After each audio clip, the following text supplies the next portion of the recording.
Wish that worked at home. Okay. All right. Just a quick reminder before we start.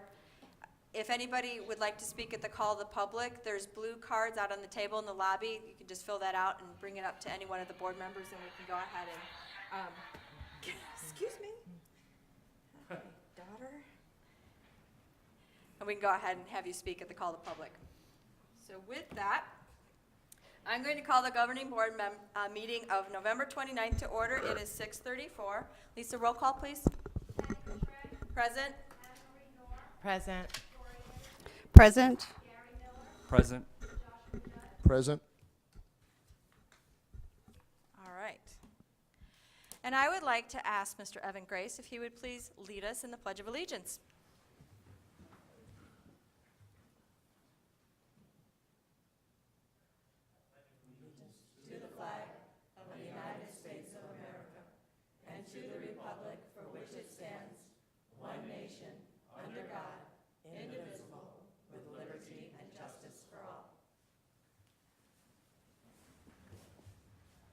Thank you, Evan. Are these mics working? Yeah, I can hear. All right. Adoption of the agenda. Do I have any motions or amendments? Motion to approve as written. I have a motion. Do I have a second? Second. I have a motion and a second. All in favor? Aye. Opposed? Motion carries. And I do not have any call to the public cards, so we can move right on to the superintendent's report. Dr. Chestnut.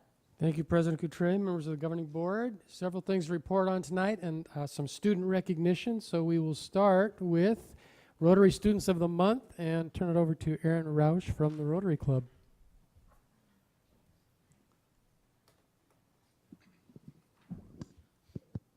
Thank you. Thank you. It's always a pleasure for our club to come up and give presentations for Student of the Month, and we have two tonight, and we'll ask them to come up one at a time. And Sonia Martinez, would you please come up?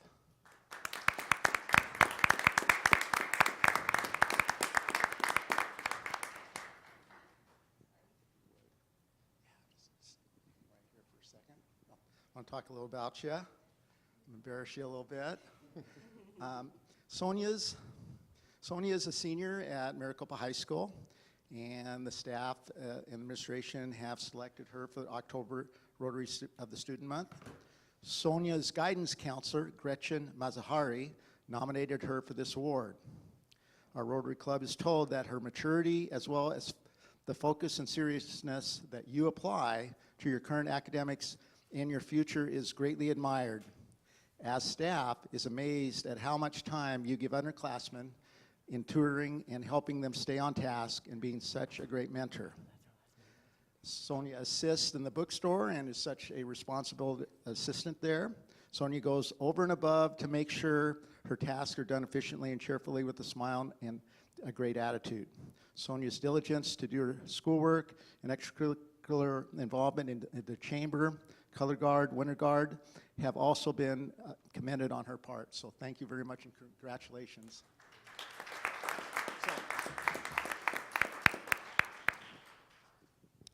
So, next we have McKinley Hacker.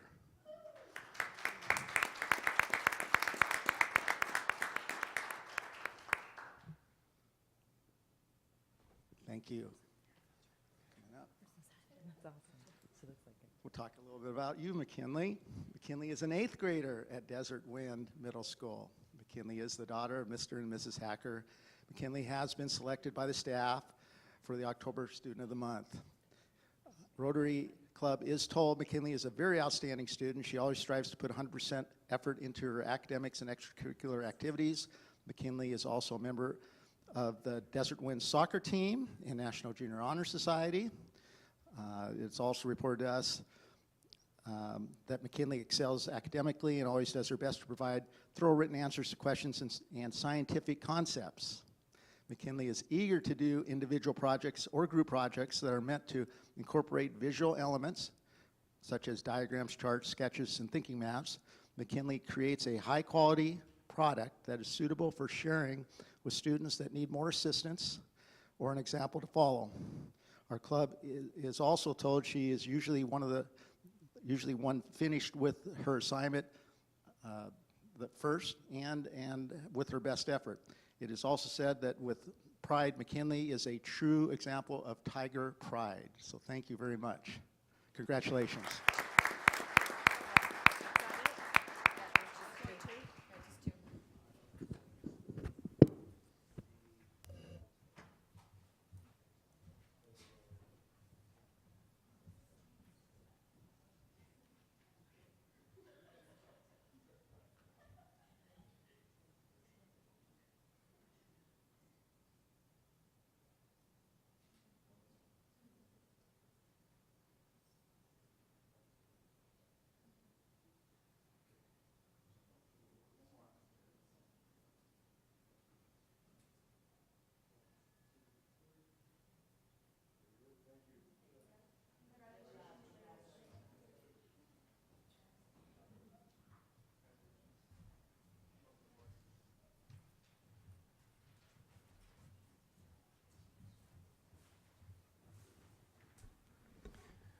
So I'm doing something a little bit different tonight. Wanted to highlight one very special program that you are well aware of. We have excellent blended learning programs at 3 schools. Sometimes people forget that we have a 3rd school in that mix. Desert Wind Middle School, Maricopa Wells Middle School, and Santa Rosa Elementary, grades 3 through 5. All of those classes really are blended learning because all of those classrooms use one-to-one laptop computers and do a lot of their curriculum work online. A lot of good stuff beyond just computers happening in our blended learning classrooms. And so I asked one of our blended learning teachers from Desert Wind Middle School, Shannon Hull, to just give us a few highlights of what's going on at Desert Wind.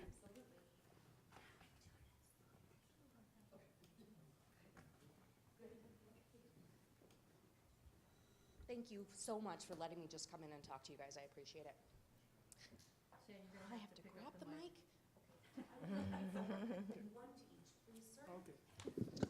Okay, so Desert Wind Blended Happenings. I promise I'll make this quick. Whoa.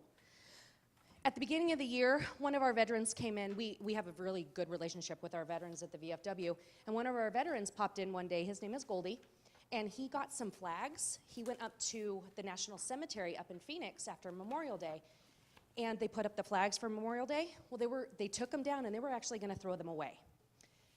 Goldie said, hey, can I have, it was literally a garbage bag full of them. He brought them down from Phoenix and brought them to our class because he knew my kids would love them. So he gave out flags that were on the graves in the cemetery for Memorial Day, which is kind of a really good deal. Like, it's an honor for our kids to get those. And it was kind of neat because our veterans think of our kids right away when he got that. So Goldie came in. Then for POW MIA Day, we had another veteran. His name is Mike Kemry. He's down on the bottom right. He came into our class and he talked to our kids about POW MIA Day. And then on the actual day, me and some of our students actually went to the VFW to go to the ceremony, which was just absolutely amazing. We do a crime scene investigation project every 3 years, and this year we had 2 detectives from MPD come in, as well as our SRO come in and talk about just crime scene investigation. We are also honored to be one of the classes in Maricopa to get the Take Your Legislator to Work Day. So we had one of our legislators come in, tour the campus. There's Patty up there in the top right as well, taking him on a tour. It was just a really good, it was a nice day to be able to show off our campus, to show what's really good and to show off kind of what maybe need to be improved upon. We then participated in the Patriots Pen Essay Contest, and the theme this year was America's Gift to My Generation, which is a very, very tough thing to write about. And then also in the center there, that man's name, his name is Charlie, and he's part of our VFW, and he became ill at the beginning of the school year. So our kids actually put together a care package and cards and stuff to send to Charlie in the hospital. This was him coming back and saying thank you. And then talking to our kids about the Patriots Pen Essay Contest. We also participated in the Veterans Day Parade. My husband's Jeep is up in the top left, mine is up in the top right, and I think we had 33 kids from our class walk beside us in the parade. A lot of them, it was their very first time seeing a parade, number one, or being in a parade. We also participated in the flag raising ceremony at the end of the parade. We then, this is what was in your packets. Mr. Saltisic from Maricopa Wells and I had this brilliant idea and brought it to our kids, and we decided that they wanted to have a Veterans Memorial at the City Hall, at the City Council. So we went to the City Council meeting, and this is us presenting at the City Council meeting last week, telling them basically our proposal. And in those packets I gave you, there are some of the drawings that our kids came up with ideas that they want to have at our City Hall, honoring our veterans.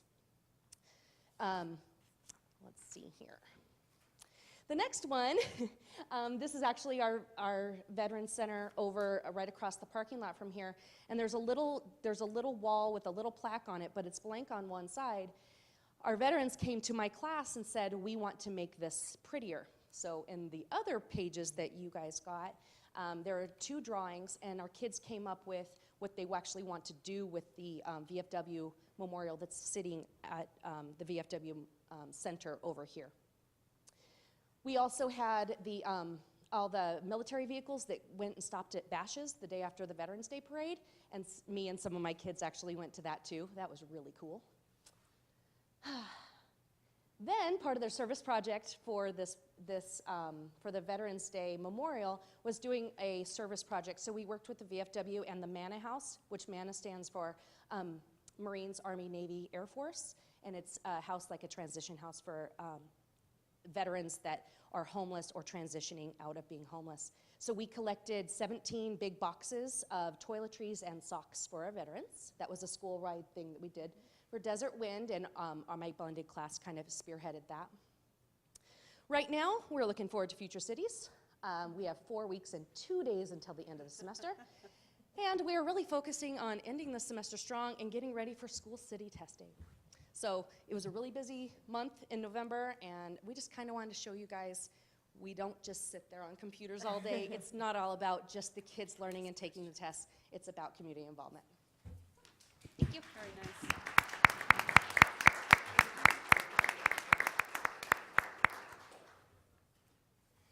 Always a lot of good stuff going on in blended learning, so thank you, Shannon. A little more recognition. We want to congratulate Evan Grace. He received a very awesome award, and I want to tell you about it. Evan was just 13 when he started volunteering for the Blue Star Mothers in Maricopa, as most of you probably know, which is a nonprofit organization that supports families with members of the military, troops, veterans, and families of fallen heroes. He's also been involved with organizing sock drives, packaging toiletries, collecting Halloween candy for deployed servicemen and women. Evan is helping to make a difference. He also serves on the Arizona Governor's Youth Commission. He participates in Relay for Life. He's earned the President's Volunteer Service Award twice, was honored as the Maricopa Chamber of Commerce Volunteer of the Year, and he just turned 16. So he's busy. A lot of very worthy causes. Also a important member of Maricopa High School. Evan was a recent Daily Point of Light Award honoree. Points of Light was founded in 1990 by President George H.W. Bush as an independent, nonpartisan, nonprofit organization to encourage and empower the spirit of service. And so I want to present Evan the nice recognition he received from Points of Light Foundation. Signed by President George H.W. Bush. So congratulations, Evan. We're very proud of you.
Very cool. Yep.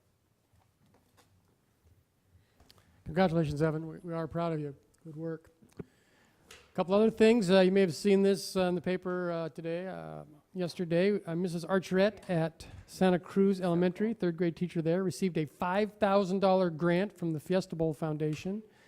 And those funds can be used for classroom supplies or whatever she determines in conjunction with the principal, Dr. Conley. So I showed up out there, and the third graders were amazed. It was a total surprise, and it was a lot of fun to surprise Miss Archerette. And the Spirit mascot guy, costume guy was there, and all the students got an autographed photo of him, so that was very cool.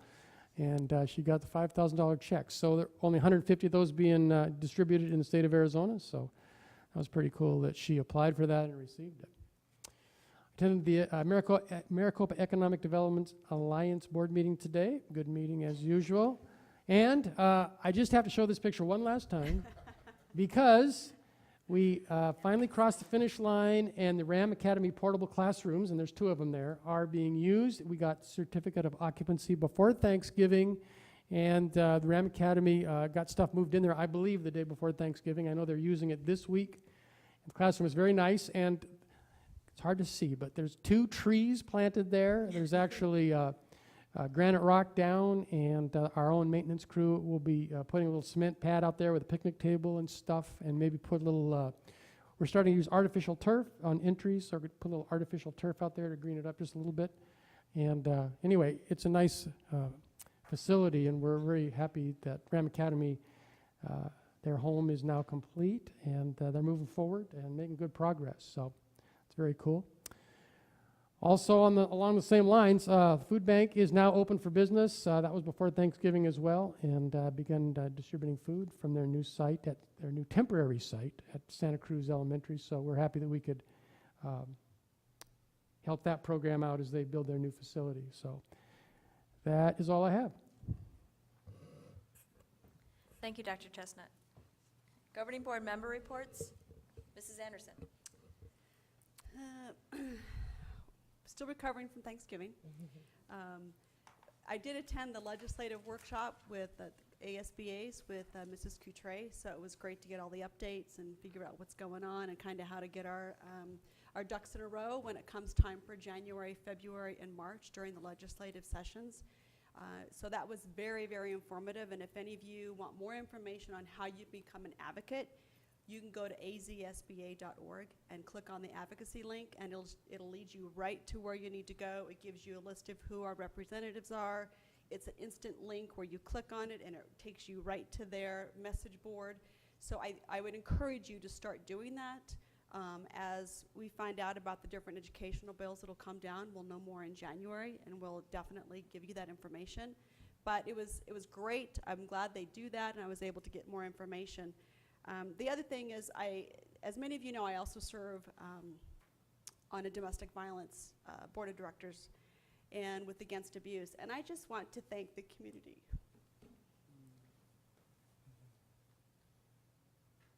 We have an incredible city that is not afraid to give and continue to give, and many of our families are successful because of the community that we have. So as a school board member and as a community advocate, I just want to say thank you, because we have an incredible, wonderful community, and I'm proud to be a member of it. So I just wanted to say thank you. That's it. Mr. Judd. In line with what Ms. Anderson was just talking about, there's going to be an event this Saturday. The food bank will be at Ok Chin, and there will also be taking, I believe, donations for the charity as well. So I'll definitely plan on being there 9 on to noon. Saturday. Yes, So thank you. 9 to noon. So I'll definitely attend that. Other than that, I have nothing to report. Dr. Miller. Yes. Well, I'm glad to be back. I hope everybody had a great Thanksgiving. I know if you ate as much as I did, now you're working on your New Year's resolutions. So it's a good time to start now. So I would just like to first express to Board Member Anderson that, you know, your heart and your mind, your passion is well respected, and we do have a really great community that we live in. Thank you. And caring and supporting each other. So that's just, you know, that's that community culture that we're building, and it's really great to be part of that. So I'm also appreciate being part of that as well. So I say that not to get brownie points, but because I need it as well, because I'll you know bake where you my some heart and cookies. mind No, is just too. Yeah, and talking about building culture too, I would just like to thank Mr. Ed Hickert. I know that there was a recently an article in Maricopa talking about his bus buddy system, and I think that that's a great way of, you know, building relationship on the buses, and really that's what it's about, you know, building our culture, building relationships, and so that, you know, we can come together on common ground and solve some problems. So this is a great innovative way to build that. And tomorrow's Thursday, right? Yeah. I think so. Okay, tomorrow I'll be at Maricopa Wells Middle School for an official visit. I know last time I had reported it was unofficial to speaking with the counselor, but tomorrow will be an official visit, so I'll do a walkthrough. So try not to embarrass my one of my kids too much. So. Oh, no. That's the bonus of being a board member. Oh, trust me, I'll You say have I want to go to embarrass them. Michael's classroom. So yeah, that's one of the fun things of being on the board is we do get a time to time visit our children when they're least expected. So I'm just like you. I'm really proud to be up here and serving my community. And that's all I have to report right now. Mrs. Knorr?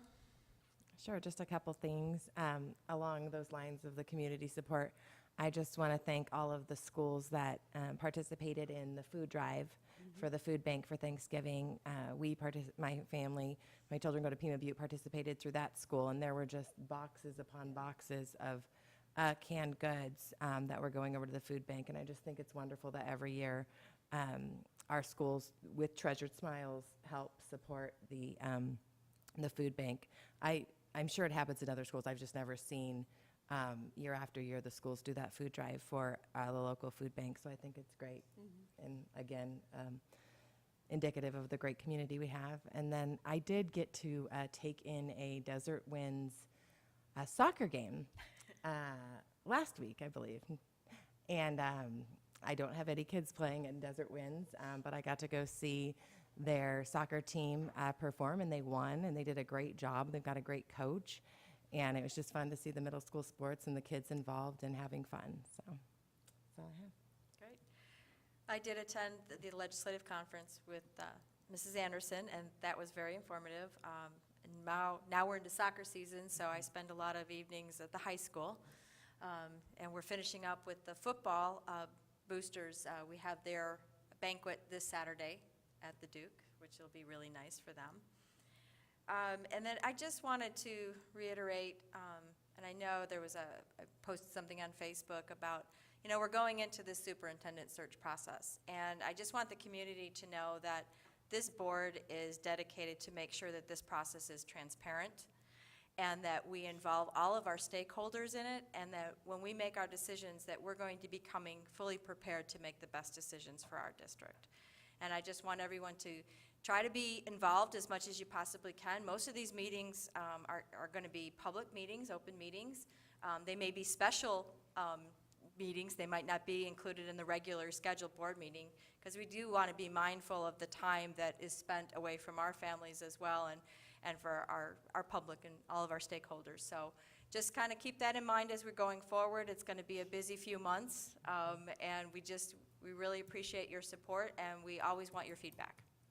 So, with that, let's go to our first work study item. We have Saddleback Elementary School presentation. Mrs. Williams.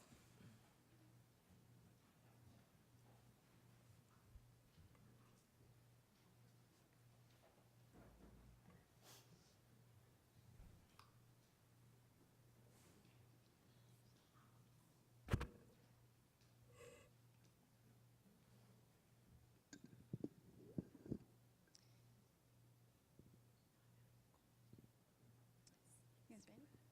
Go for it. Okay. President Coutre and Vice President Noor, Governing Board members, and Dr. Chestnut. We are here tonight to talk with you, well, to first thank you for your help with us getting our new math curriculum.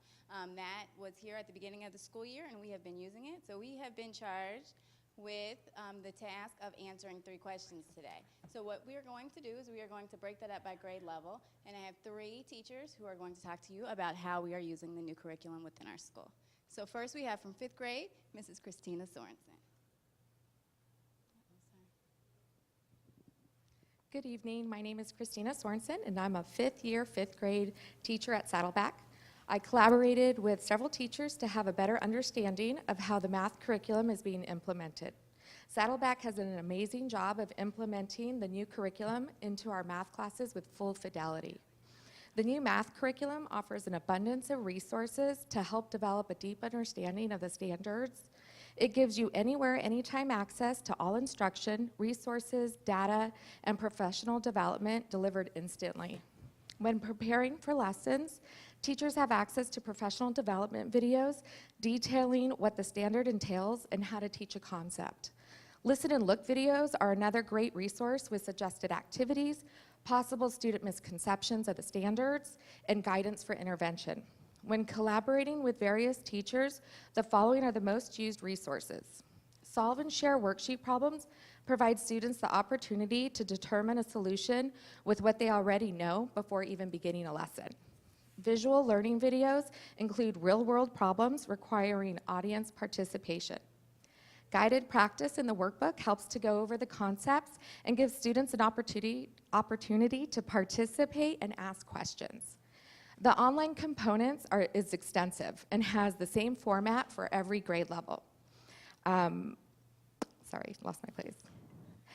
Which includes a quick check consisting of 5 problems that check for understanding. This gives the teacher that instant data of how the student is comprehending.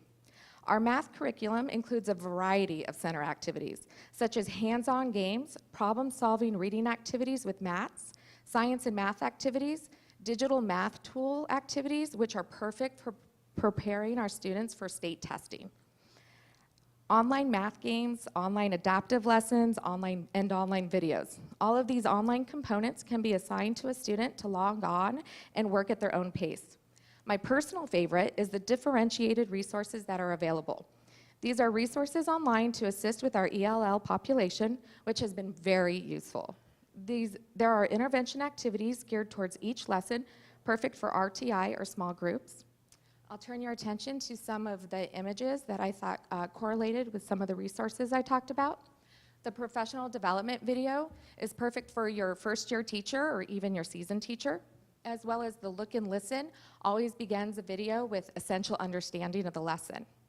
Under the lesson is the solve and share worksheet that you can see my class working on their problem-solving skills. The center games are students on hands-on center games with different manipulatives, as well as a screenshot of a kindergarten video that's very vibrant and entertaining.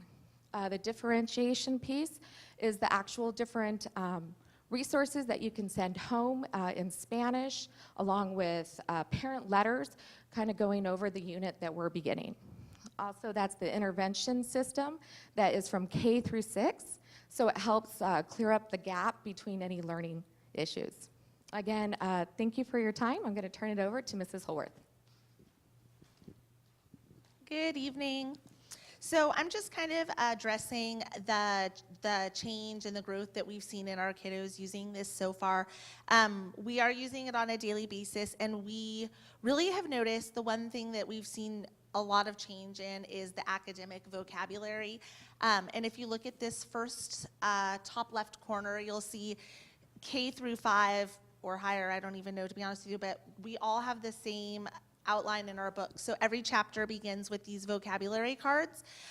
It gives a picture, it gives the word, and then once the kiddos flip the card over, it gives the definition, and they have to write in the word, which kind of reinforces it for them. So that's a great start to every chapter. We really like that because where we've seen a lot of struggle in the past is definitely with the academic vocabulary on the testing, the state testing, and the school city testing and whatnot. So that's very cool.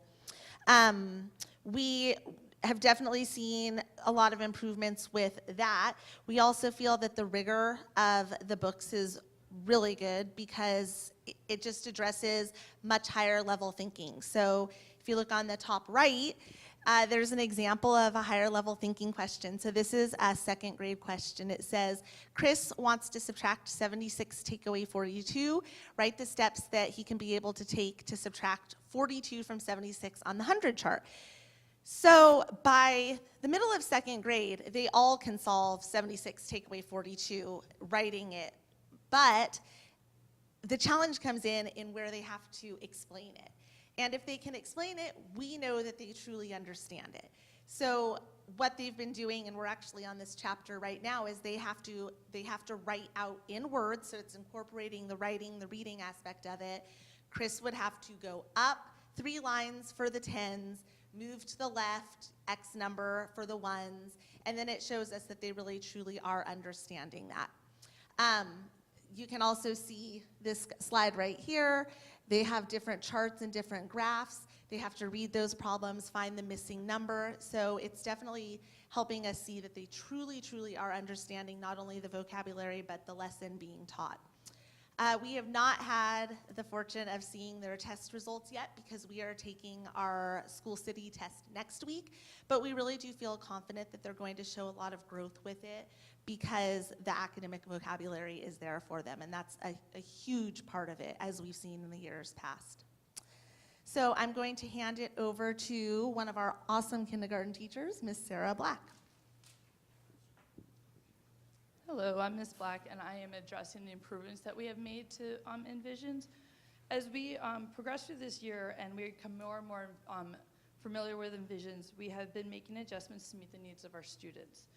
Envisions has a lot of materials to offer, and we're becoming more and more familiar with them as we go through it ourselves. Our teachers are working diligently to infuse movement and interaction in the lessons to maximize student engagement. The lessons mostly contain worksheets followed by like a discussion or a worksheet. What we have done to improve the interaction is we'll do the worksheet, we'll project the stuff on the whiteboard and have them come up and fill it in or get them up moving around. In my class, we do show me mitts, which are these little cute little mitts that they put on, and we use them with the vocabulary words because we have them. So we go with the vocabulary words, then I give the definition. They have to put the vocabulary word in there, make sure it's correct. Because the vocabulary it's great to get them used to all the vocabulary that they'll use throughout the year.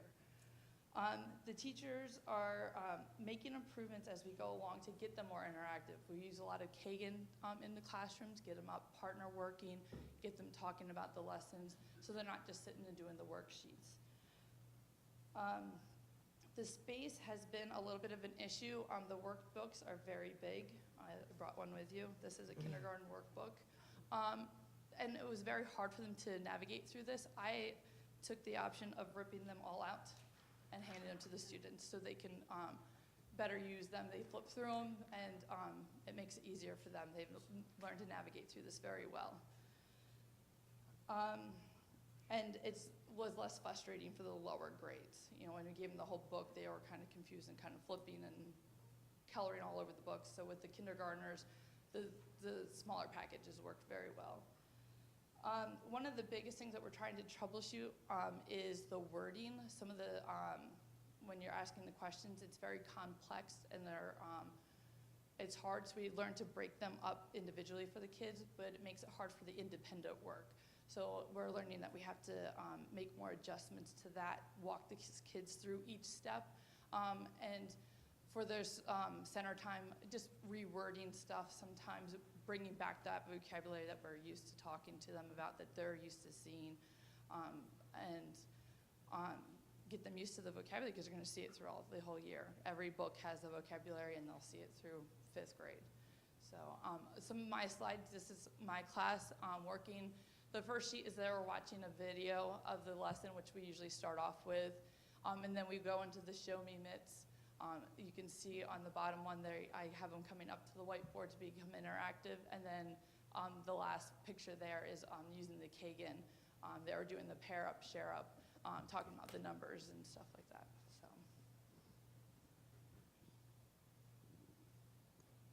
So we're happy to answer any questions if you have them. I'm really glad to hear the focus on vocabulary. I'm sure there may be parents here, parents at home that are watching and say, wait a minute, I thought this was the math curriculum. It's really important concerning testing. In a lot of cases, when kids sit down to take the test and they're going over those questions, if they don't understand what's being asked, they have no hope of being able to complete that question correctly. So I'm really glad to see that there is a focus on vocabulary within the math curriculum. Concerning the manipulatives, all of that is replaceable as a part of the contract through the vendor? Yes, my understanding is it's for 6 years. Okay. I believe just that's wanted to correct. make sure that Yes. that was a part of the agreement. Okay, very good. It sounds wonderful. How much, I wanted to ask also about the interactive technology. How much of that has been, how much of that is a part of that curriculum? It's a huge part. Okay. Even before this, Saddleback, we're a 21st Century Learning Academy, so we use technology on a regular basis, and this provides us with more opportunities to use technology. There have been some struggles, but we are working through those struggles. Every teacher, especially in grades 3 through 5, uses the technology regularly, and we are still incorporating it slowly through our lower grades. Struggles with the technology itself, or just struggles with getting used to the curriculum and using the technology? I think both. Okay. Yes. Does everyone have access to the interactive technology? Yes. Okay. Thank you so much. You're welcome. To that No, point go about the interactive technology, is it enhanced if the classroom has a, what are those things called? The whiteboards? The Mimi- whiteboard, the Mimeo interactive board. whiteboard? The Mimeo board, yes. In my building, every teacher has a Mimeo In your board. building, everyone Yes. does, but that's not true across the district, I know. I can't speak for Yeah. other buildings, I'm not sure. Okay, but that's what helps, that's like the show me thing, is that you use that with the It interactive does. whiteboard? And, like our teacher said, a lot of the curriculum is based around these workbooks, and we try not to use worksheets, readily throughout the day. So that's where the Mimeo boards come into existence, because we can use the Mimeo boards to get the kids up and manipulating the problems on the Mimeo boards. Right. Or even things as simple as a whiteboard. You don't have to always use a worksheet, and we try to stay away from the worksheets as much as possible. We use them, but we just don't use them all the time. Are the Mimeo boards giving you the same kind of access that you would get through, say, a smart board? Is there any limitation by using the Mimeo boards that you might see with a smart board or other interactive technology? Yes, there's much better technology than a Mimeo Okay. board, but a Mimeo board was more within our reach It's financially. doing what we want it to do right now, but not doing what the curriculum could be doing. Right, yes. Okay. I appreciate that. Yes. I would like to thank you and your staff for presenting. As usual, you do a great job, and it's really great for coming forth and giving us in the community, a great report. As you know, one of the things that our override has paid for is more counselors at the elementary level. So I'm gonna just have a couple questions. First, have you seen an impact or with the new counselors in any way, shape, or form this school year?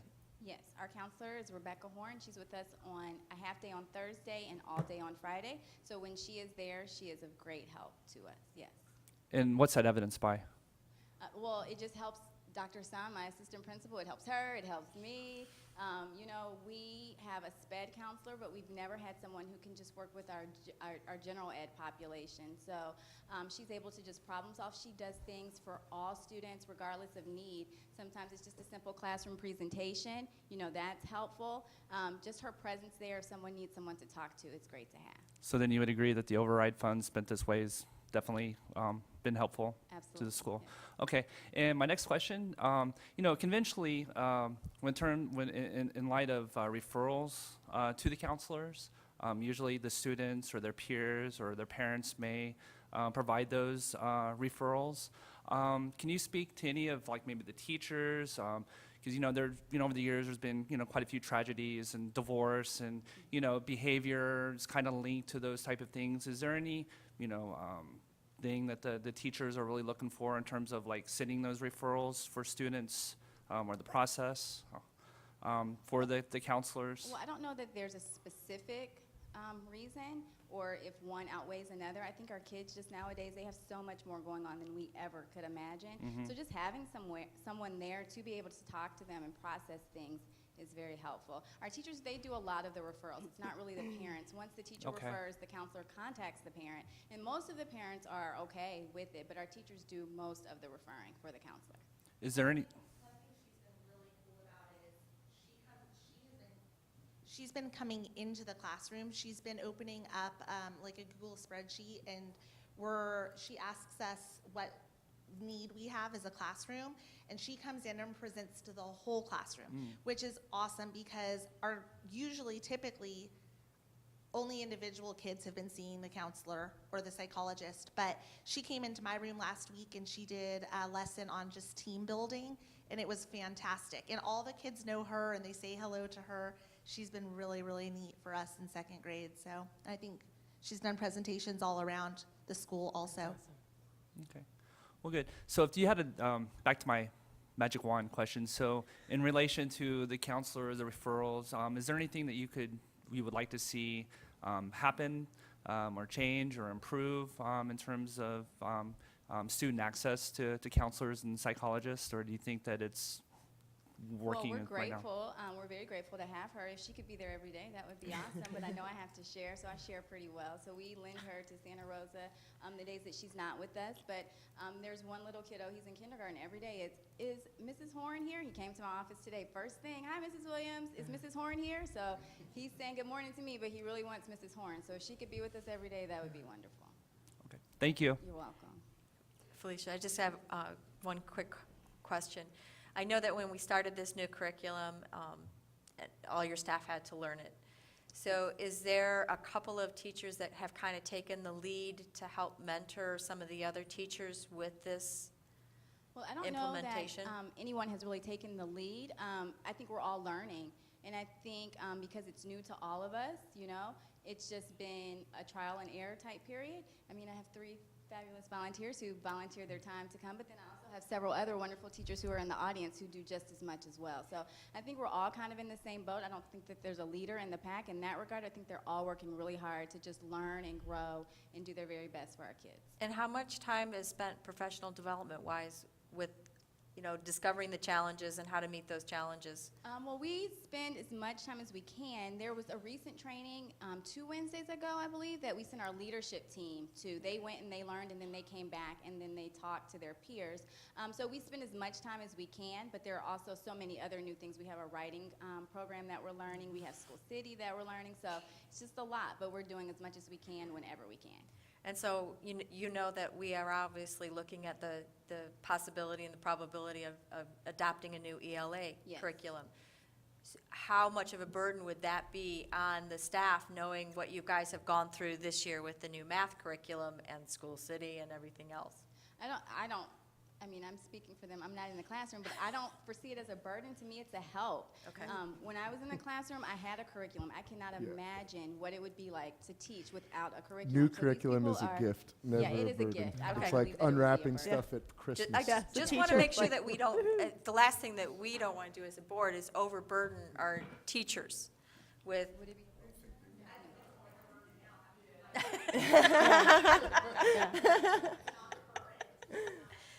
Yeah. Well, So thank you for your honesty. Wait, I have another question. Yep. So, Mrs. Williams, first of all, I'm excited. I knew the first school to present, so pressure was on, I'm sure. But I'm excited about the math curriculum. What I didn't hear from you is, what is the feedback from parents, if any? We've had some feedback. At Saddleback, we have mixed feelings about homework. I'll be honest with you, I am not a homework proponent. If it was up to me, we would not have homework in elementary school.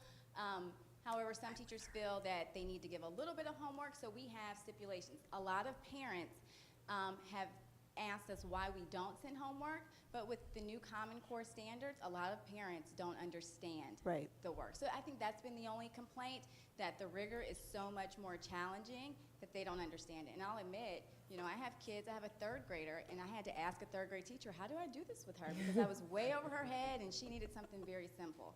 So I don't think parents really know Common Core well enough to be able to help extensively with homework. So we try to take that burden off of them, and we start our day with homework as opposed to sending it home at night. Okay, and that's, I just think parents to know what's going on, so that's good feedback. Awesome. I'm with you on the homework. Yay. Any other questions? Thank you so much. You're welcome. Certainly appreciate it. You're welcome. All right, our next.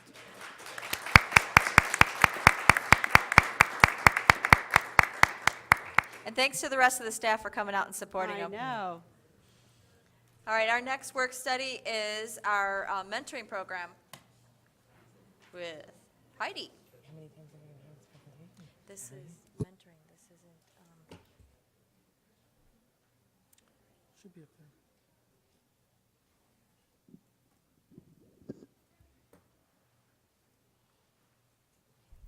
My posse is joining me this evening. All right, thank you for having me back again. We're just going to spend a few minutes talking to you about our secondary mentoring program. It is tied very closely to the national board program, so it is intertwined. You will hear some of that.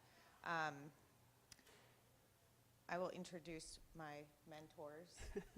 Aiden Balt, English teacher at the high school, half-time mentor. Jennifer Miller, half-time English teacher at the high school, half-time mentor. And Treva Jenkins, half-time English teacher at Maricopa Wells, half-time mentor. So their contracts are teacher half-time, mentoring beginning teachers half-time. So we wanted to start giving you a little history of our mentoring program. This is the first year of our second grant with the Arizona K-12 Center. So 4 years ago, we got our first grant that allowed us the opportunity to grow a mentor program for our secondary schools. Each grant cycle is 3 years, so this year we started a new cycle. Some of the big things in the past years that we've been able to accomplish were the mentor program training is a 3-year training through the National New Teacher Center training. So the 4 of us have completed that training. We've developed a mentoring handbook for the secondary schools, so we'll talk a little bit about those things in our presentation also. You can see by the numbers up there that we have been able to mentor a lot of beginning teachers. These numbers don't touch the numbers of beginning teachers that our district employs, so that's a lot of teachers, but that's not nearly all that we have. So a little bit about the grant that we have with the Arizona K-12 Center. It is a $255,000 grant for the 3 years. Each year, the money declines. So the first year is $100,000, the second year is $85,000, the third year is $70,000. The mentor training is through the New Teacher Center. It is out of California, a very research-based program. The ratio for mentors that the grant requires is 1 mentor for every 7 teachers, beginning teachers if you have part-time release. Each of our mentors is on part-time release, so the maximum number of beginning teachers for each of them is 7. The grant also requires that we pay a stipend to our mentors because they do a tremendous amount of work outside of their contract. Even though they are part-time release, the amount of time that these ladies spend working on mentoring is nothing for the pennies that they receive. Our team is also required to attend several trainings with the Arizona K-12 Center throughout the year as a new teacher induction network and new teacher forums that we have to participate with them throughout the year. And our mentors also have to complete an annual case study, so they have to choose one of their mentees and complete a case study document that they turn into the Arizona K-12 Center each year. All right, the requirements to be a mentor. The Arizona K-12 Center requires that teachers have 3 years of successful teaching to become a mentor. In addition to that, they have to complete component 2 or 3 of the national board process with a score of at least 2.75. They have to be fully licensed in the content area that they're teaching. In addition to that, they have to complete an inquiry cycle in their own teaching practice and a professional learning plan that the K-12 Center provides for them to complete. In addition, there is an application process through the K-12 center and then also through the district as well. So they had to go through a large process to be even eligible to be a mentor through the grant. These successful applicants are then awarded the Arizona Master Teacher status, so through the Arizona K-12 Center also. Right now, we have 8 master teachers in the district. We have an additional 7 teachers who are in the process this year of becoming a master teacher. I already introduced my lovely friends. An addition that we started last year through the NT3 grant was having peer mentors. So our peer mentors do not have release time. They teach a full contract, and each of them has one mentee that they share with our mentors. So the peer mentor is that additional layer of support. All right. We asked 2 of our beginning teachers to come and share just a bit with you about the impact that mentoring has had on them in our district. So I have Lorene and I have Talitha. Before they start though, right now we are working with 18 first-year teachers. Now these first-year teachers include career changers, they include traditional path teachers, they include teachers on intern certificates, and we are also working with teachers who are long-term substitutes not certified in the area that they are teaching. So the full gamut of teachers are who we are working with. The majority of our beginning teachers are not traditional path teachers, so that's something really critical that we need to keep in mind. All right, eeny, meeny, miny, mo. Lorene's going first? Okay. Good evening. My name is Miss Lejean. I teach at Desert One Middle School. I'm the art teacher over there. I recently went through the mentoring program, I think 2015, 16. I'm there now, 3rd year, going on 4 next year.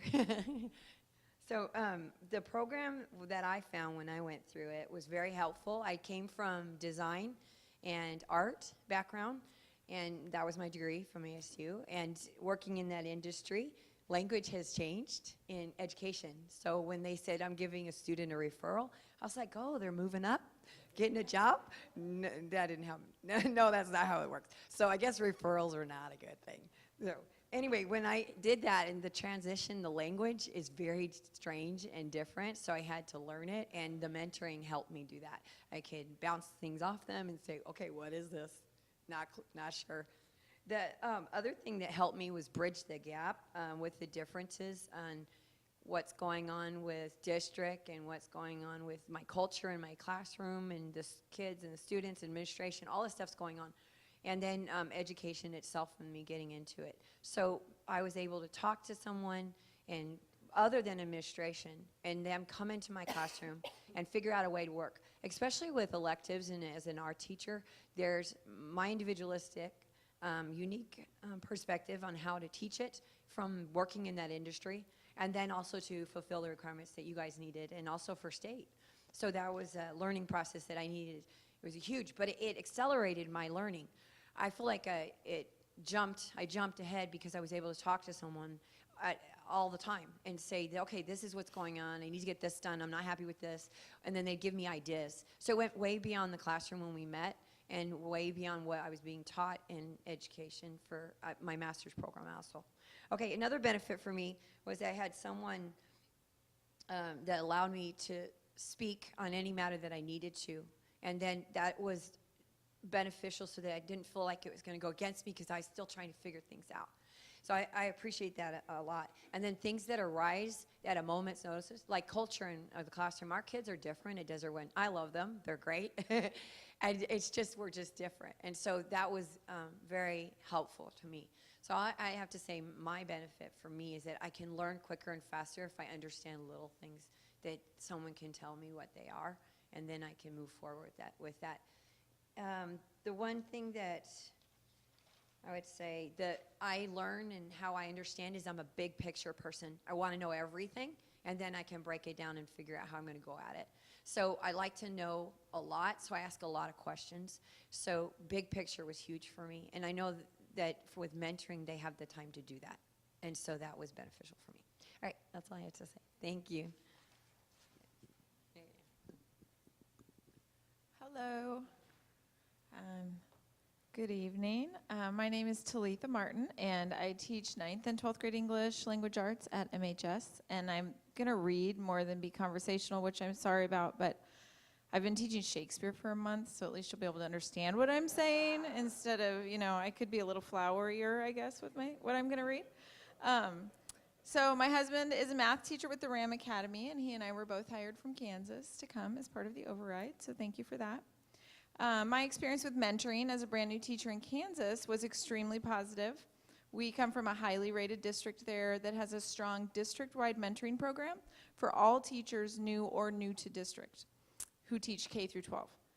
The district uses that mentoring as a powerful tool to ensure that those new to the profession and the district are onboarded successfully with the tools and support they need to not only teach effectively and hopefully excellently, but also to integrate into the district and absorb the culture, community that the district worked very hard to create. I'm thankful for the tools and support that I received there to start my career out in the best way. As I'm making the transition to Arizona in a new school, district, and state, I'm also very thankful for the mentoring that I have found here. I'm thankful to be a part of the K-12 cohort and still early enough in my career to receive the mentoring. Jen and Aiden and Treva, although I'm not in the same building as she is, have been a consistent, focused present to each day, and they provide weekly, sometimes daily, maybe there's been a few days like hourly, hands-on support in areas of curriculum and planning, classroom management, and problem solving as issues arise. They freely share the teaching knowledge and strategies that only come from years in the profession. With the various administrative changes at the high school, it is an absolute highlight of my time here so far to be able to work so closely with them to keep our focus on the prize, which is educating our awesome, diverse population with the best skills and resources and heart that we can.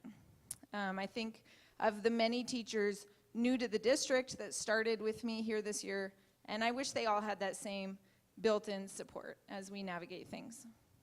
While our current mentoring program for new to the profession teachers of grades 6 through 12 is an incredible resource, I can't help but envision the expansion of a program that would be both a safety net and a launching pad for school culture and excellent teaching K through 12.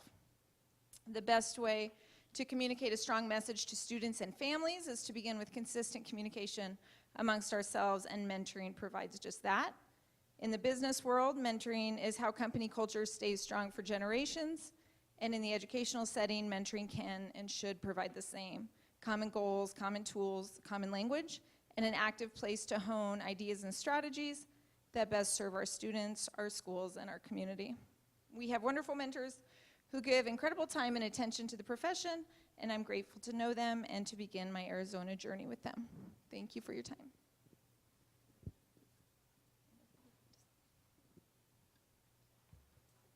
So we just wanted you to hear from the mouths of our mentees also. I'm going to tell you a little bit about what we do as mentors. A lot of, the grant has a lot of requirements. We have to spend 90 minutes per month with each mentee. Our mentors go far and above that. We have small group meetings every week. We have one-on-one sessions almost every week with every mentee that we have.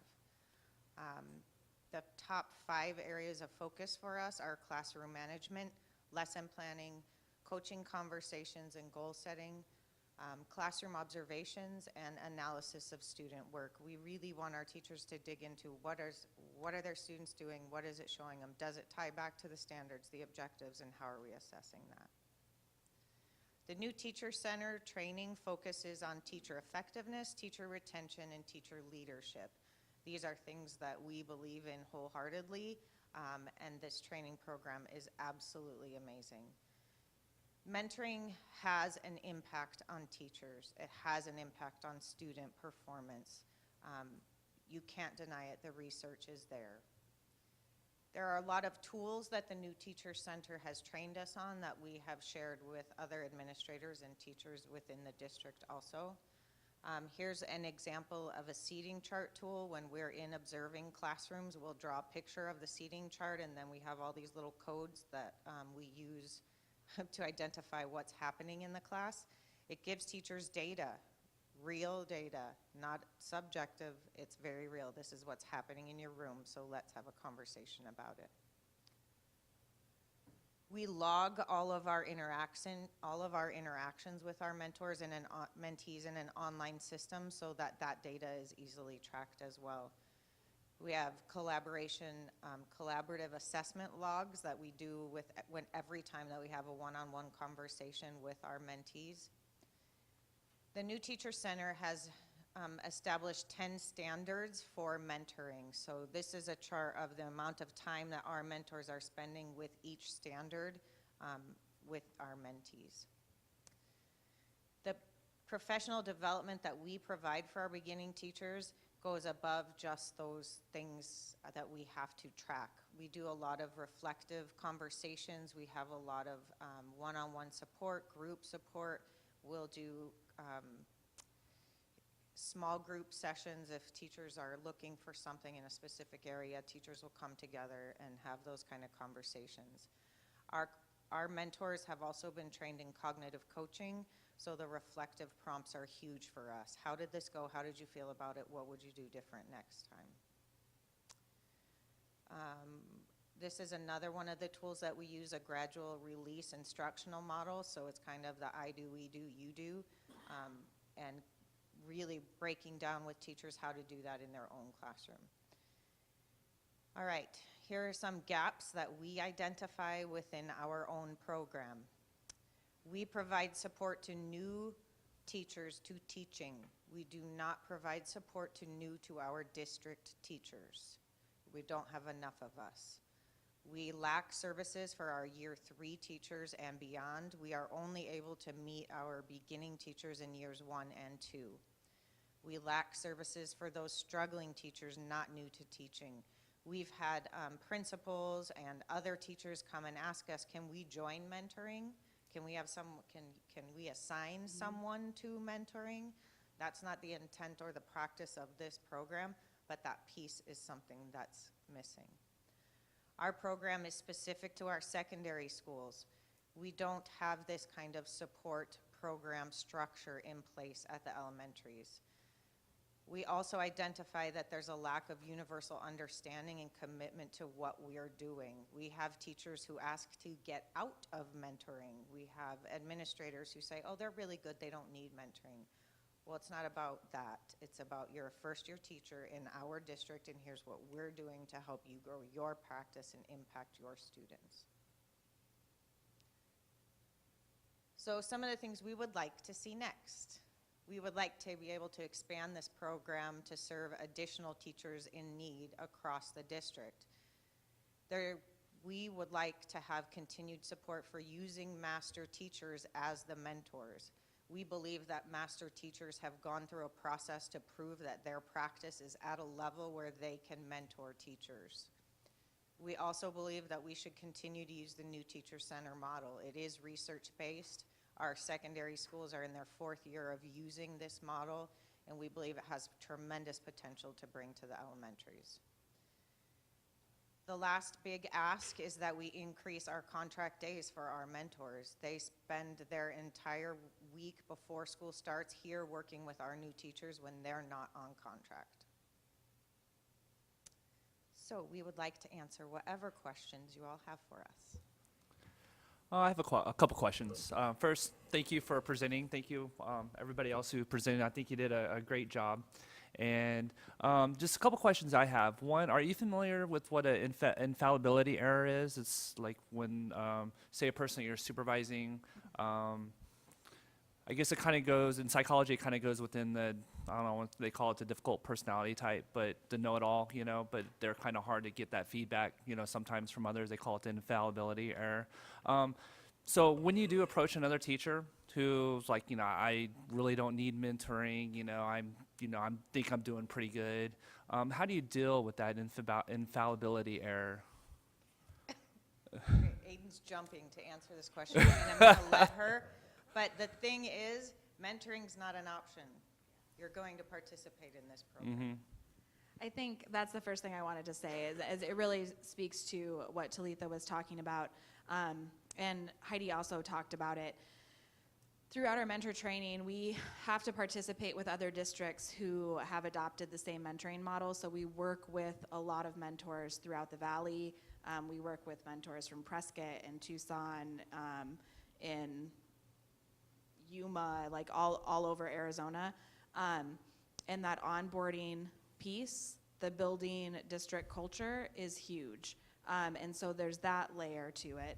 And then there's just also the layer that we deal with those kids in our classroom too. So you learn how to have tough conversations, and that's actually a PD that we do, is about communication and how you communicate appropriately with children, as far as speaking to them as though they're human beings. And I approach my mentees in the same way. They don't always have great days. Sometimes they're resistant. That's just a reality of the work that we do, and you have to keep being positive and always presume the positive. And when you do that, eventually you break through. So. Thank you. I'll just ask one question. I thought you had one more question. I did, but I'm not going to ask it. Oh, you're not? Yeah, I just want to move along. Oh, okay. Sorry. You might have this information readily available. If not, you can just send it to us. But I'm just wondering, of the numbers of mentored teachers that you've had over the last 3 year and your 4th year, right? What's your retention percentage? Yeah, we do have those numbers. It's very hard. We like the numbers, not as much as we would like to like the numbers. Things happen. People's spouses get married and move away. People have babies. You know, things happen where the retention isn't as, it's not because of mentoring or non-mentoring. But yes, we do have those numbers, and we'll share them with you for sure. Yeah, that would be awesome. Yep. Oh, I'd and like- Go ahead, I'm sorry. That's okay.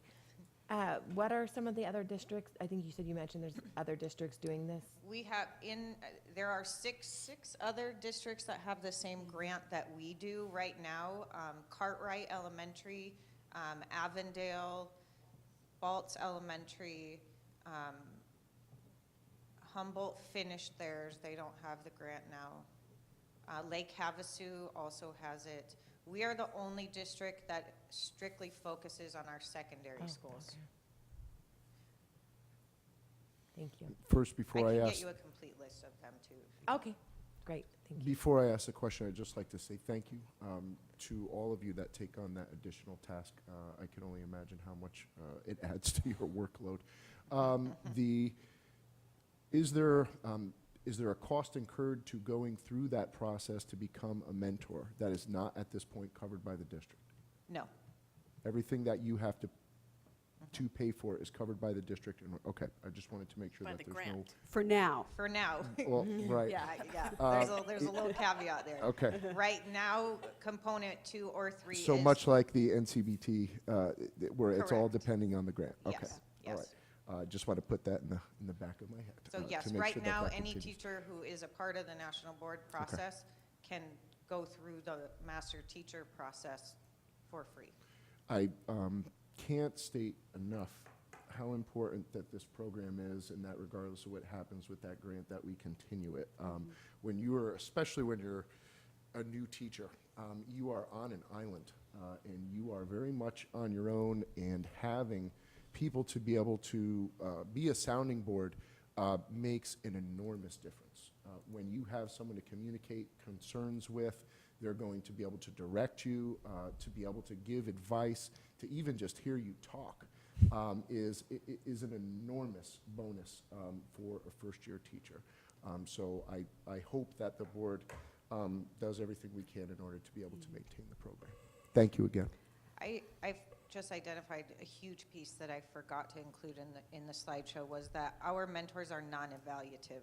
They have no evaluative capacity at all. Every conversation they have with our beginning teachers is confidential with them. They don't come to me as an assistant principal and have a conversation about what happened with a mentee. I happen to evaluate the majority of our first-year teachers, and I can tell you that the level of conversation that I have with them far surpasses some of our teachers who have never had mentoring because of the interactions that they are having with our mentors. In the state of Connecticut, it was mandatory that we went through something called the BEST program, and it wasn't an option, and it was statewide. It wasn't school-based. So I went through that process and remember how valuable it was to be able to have that back and forth through someone that, as you said, just said, someone that wasn't necessarily evaluating you, but just there as a sounding board, just to get some feedback. Because otherwise that first-year teaching process can be very lonely without someone there to be able to, give you at least a little bit of feedback to what you're doing. So thank you again. Heidi, just a couple of questions. Well, actually not questions, kind of like more kind of directions. So you're looking at, this is our last year for this grant, correct? No, No. this is the first First year of the of the third- second cycle, so we Okay. have 2 more years after Two more years this after year. this. So, and one of the asks was to try to get this to more than just the teachers at the secondary level. Would that grant cover that? No. No, So, the funding of the grant is eaten up by their half Just- salaries. okay. Yeah. so what I would propose that you and your team, I hate to put more work on you guys, but the budget process is coming up. And that's going to be the time for you to go to the budget committee with your proposal, having your figures, having the data that shows the retention numbers, that shows the number of teachers. I fully support what you guys do, and I think it's a tremendous asset in our district for, recruitment and retention of our teachers, and that shows with the students and their test scores. My student, I have 2 children that have had those 2 first-year teachers. And you can tell. You can tell the difference from those teachers and what they're learning. And I, as a parent, appreciate that. So I would highly encourage you guys to put those numbers together, because if you're looking at more half-time teachers and mentors at an elementary level, what that cost is going to look like. And I guess that's been, for several years, we've had this conversation at the district level of what do we want this to look like? And I feel like with my position now being at the high school, my advocacy is for the high school. The district is working on a plan, and I am very vocally encouraging what I believe it should be. I think that conversation has to be had at a district level, is what do we want this to be? At a high school, I need 2 more additional halftime mentors to even begin to meet the needs of the teachers and the students that we have there. So, But the teachers got to get behind this. The teachers are the ones that if they want this, if they're going to see a benefit of this, not just the mentor teachers, but the mentees, they need to get involved in the process. They need to send the emails. They need to ask their principals. They need to say, I really want this. I'm going to benefit from this. I can see where I can stay in this district if I have this. We need to hear from them. So, you shall. so that you know, I won't need to hear that. I already know don't need how to hear it valuable either. I that mean- is. You can tell them direct. I I- already know how valuable the program is, and it's something that you will definitely have my support on, regardless. A lot of times, those teachers may not even realize how valuable that experience was until after they've gone through it, and then they're going to reflect back and say, "Man, we were really lucky to have something like that." I don't want to take up too much time, but I did just want to mention quickly, through the NTC model, to kind of speak to that, like in the state of California, it is a mandatory program. North Dakota also just adapted a mandatory program in partnership with the New Teacher Center. And there are other states, Hawaii also has a mandatory partnership with the New Teacher Center. So Arizona, even though we border on a state that has a mandatory mentoring program, it isn't mandatory in our state, but our partnership with the New Teacher Center is still at that level of the mandatory partnerships in states that do have those mentoring programs in place. So I think that's just something to note, that we're really reaching for a program that sets the bar very high. I have a couple questions. So, Mrs. Rattle, you said that you have 8 mentor teachers now, No, I Master have 8 teachers. master teachers. and you have 7 more in the ranks. in the process. So potentially, we've got 15 master teachers, hopefully. Correct. Okay, awesome. The other thing is I kind of feel like my head's going to explode just because there's so much excitement going on. The neurons are like overgoing. I do remember 5 years ago when this was just a concept. And we as a board talked about what are we going to do to recruit and retain teachers. And I am so excited that it's gotten this far. I think I've seen a difference in my teachers, my students have, that my children have. They're so much more involved, and they don't get frazzled as quick. They kind of learn to debrief and reflect. So my question to you is, first of all, I love the what's next list. And if I could just check it off, I would say done. How do you see the district using this program to retain and recruit our teachers going forward, besides the list, besides the more mentor teachers? I feel like okay, let me back up for a minute. When teachers are graduating from college, their counselors at college are training them to ask schools what their mentoring program is like. If a school can't say, we have a mentoring program, we'll assign you to a mentor, here's what you can expect from them, then that's not a good sign. So beginning teachers are trained to ask those questions. Do you have a mentoring program? I think we need to use it as a marketing tool, just like we need to use the National Board program. We need to put New Teacher Center all over everything. We need to put National Board out there that these are things our district is committed to and believes in, and if you come here and you stay here, your growth is guaranteed. Whether you want it or not, your growth is going to happen. No, that I'm excited. And I'm sure Mr. Beckett has got a big long list now of things he's going to add to his come join our family posters. So I just appreciate it, and I also liked hearing Mrs. Martin's perspective from another state. It's nice to see what other states are doing and bringing that to us, because I think if we can keep those teachers, it sounds like her and her husband are phenomenal. So it was nice to hearing from the new recruits that are going through the program. So I'm excited. I want to support the board in saying we need to find a way to keep this going, because I think that will help us in our board objectives to have a waiting list for teachers that really want to come teach here. And that's really my vision of how I see MUSD, as you all know. I just think that we got it. This is one more way to get that list to grow. Yeah. I mean, the teachers in our program, we do have high expectations for them. We spend a lot of time with them. Sometimes it feels like it's more work, but in the end, their practice is elevated and their student success is elevated, so it's worth that extra work. But it's the same level of work that we are expecting of our students. Yes. And so, we expect ourselves as a board. So I don't think that it's asking too much, because we at MUSD want to excel. And that's, I think it's an important step. So rock on, sisters.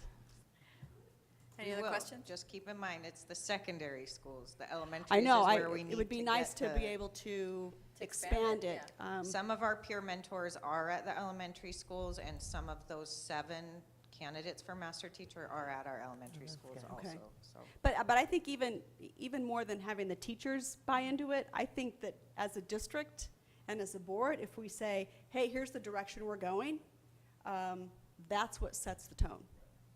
That's the message.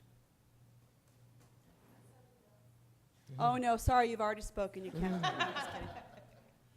I was just going to add, talking about that sort of like what it means to new teachers coming in. I have an interesting perspective right now because my husband, he's been teaching for 12 years and he's with the Ram Academy and doesn't have mentoring right now.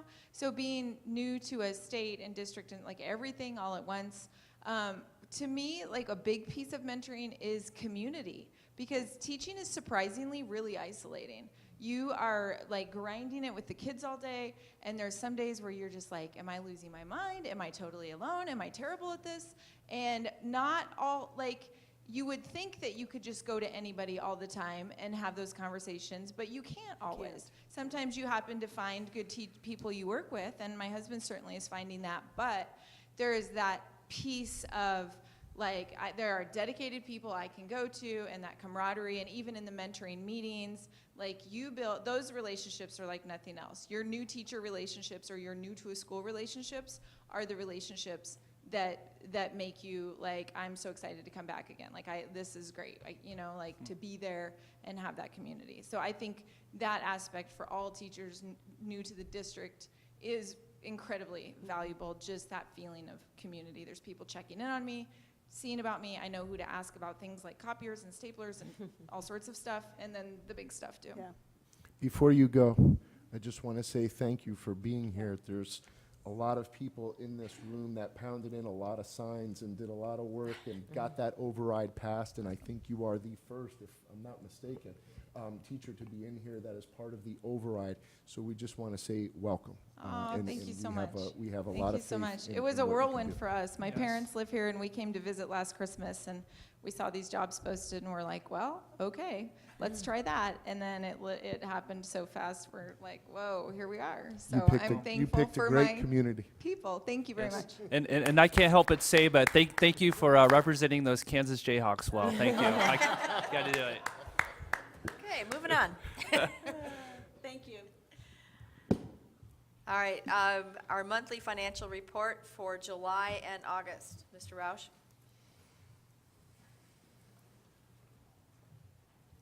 Is there a reason why our monitors aren't working?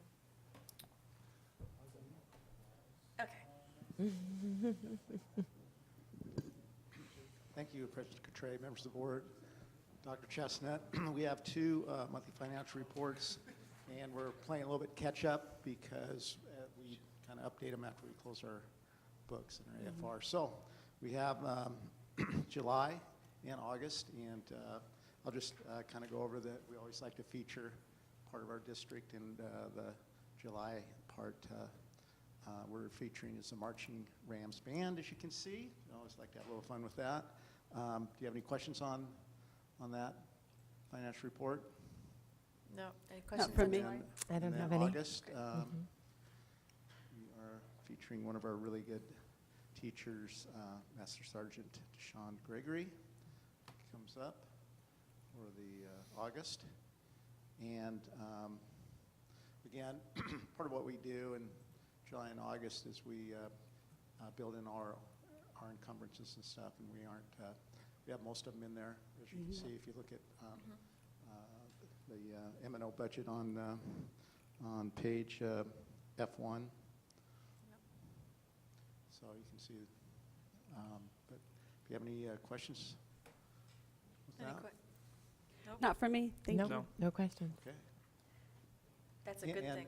again, and you can ask questions, as you do, anytime about this, so, in the All right. future, so, thanks. Thank you, Mr. Roush. Thank you. All right, our last work study, Arizona School Board Association. Karen, come on up.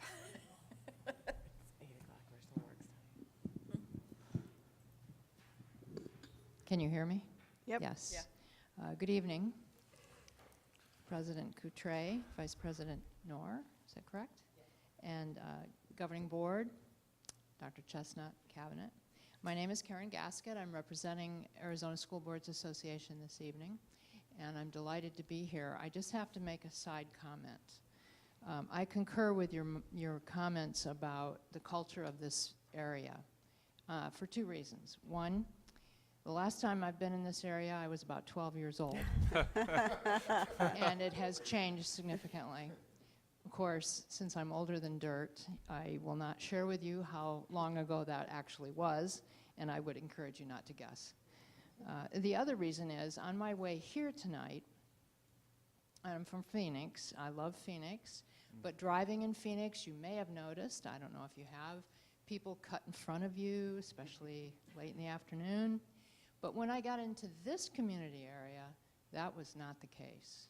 There is a definite culture here, and you can feel it coming in. And tonight could feel it in this meeting. So congratulations to you, and I'm delighted to work with you. Looking forward to it. And I want to get right to it because I know you have a lot going on here. I want to thank, first of all, you for selecting ASBA's services. I think we do a nice job, and I'm committed to helping you with this very important process. Also, I'd like to thank Mr. Beckett, Ms. Hahn, and of course you, Madam President, for your help with tonight's meeting. Just as an overview of this process, you did receive some backup information, and that's a copy of the search agreement that we've brought to you tonight. There are specific aspects in that agreement, numbers 1 through 18, that are pretty general and pretty customary. The agreement begins when it's signed and is designed to be completed no later than June 30th, 2018. We, of course, can amend the agreement with written, signed written by both parties. Everything else in terms of confidentiality, conflict of interest, non-discriminatory language is all pretty standard. But on page 6 of the agreement, which is Exhibit A, there is a scope of work, and I'm going to just highlight a few of those things for you. The responsibility of our organization, ASBA, is that we will work with you hand in hand throughout the process. This is probably one of the most important things you do as a board, to find a superintendent, your next superintendent, and we are committed to work with you to keep this process transparent, legal, effective, and efficient, and of course successful. In doing that, we will create a mutually agreed upon timeline in a future meeting, and that timeline could include a community e-survey to get information from your community on their perspectives. That's been a pretty successful tool in other districts, so you might want to consider that. And in the timeline, we, of course, would look at when we're going to do that and when it stops and so on. We also will complete a profile for screening, a community profile, a position profile, if you so desire, and that would be included in the advertising. Now, I asked Lisa to give you a handout of the places we advertise that are included in this agreement. There are other options on the back of the handout. If you want more advertisement in those areas, there would be a slight additional cost, and you can look at that. We compile the online application through Frontline tracking services. We advertise the vacancy. We also complete a district and community results, survey results. We hand that to you so you can review them.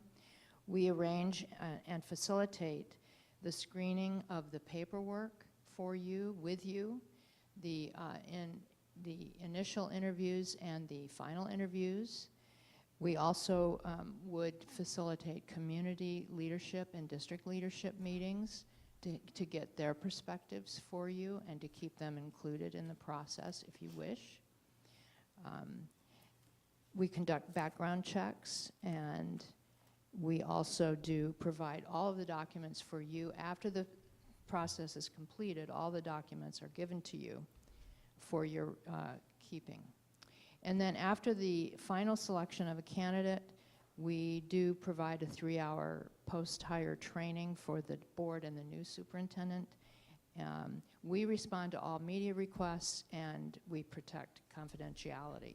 Your responsibilities would be also to keep things confidential, to provide us the information we need and approvals needed for the scheduled dates, to be present, if at all possible, to all the meetings, and there will be several, as you've pointed out. You also will be able to provide us with 3 additional questions for the application for people to answer in writing. And they would be specific questions to your needs, and we'll talk about that in another date. You would refer all communications with potential applicants and with the press to me throughout the time that we go through this together until a final candidate is selected. You would post all search-related board meetings as required by law, and of course adhere to procurement conditions, and determine the amount of community involvement you want. That'll be something you will do. You will work with your attorney to to develop a contract with the new superintendent and for any negotiations with that person. And then you also would secure all documents necessary for open meeting laws, and so on. So just in a nutshell, the process involves making some decisions, first of all. What are you looking for in this person that you want to bring in? And how much community involvement do you want, and what will that look like? As an example, one thing we have done in the past is we would have a community, first of all, the e-survey is very helpful. Then you would get the compiled results of that survey to help inform your decisions. Then we have looked at conducting basically a district leadership meeting or event where you bring in your leaders from your district and maybe provide a little refreshment. And I would facilitate that and get their input in person. And you could be present. It wouldn't be a board meeting, but you would be present for that. We would also look at that as a community leadership meeting, another meeting perhaps, where you might include your Rotary leaders, your police chief, fire chief, mayor, council members, business owners. The veterans are big here in this area. You might want to look at someone from there. And those people would come in and also give you input through a process we would do with a little get-together.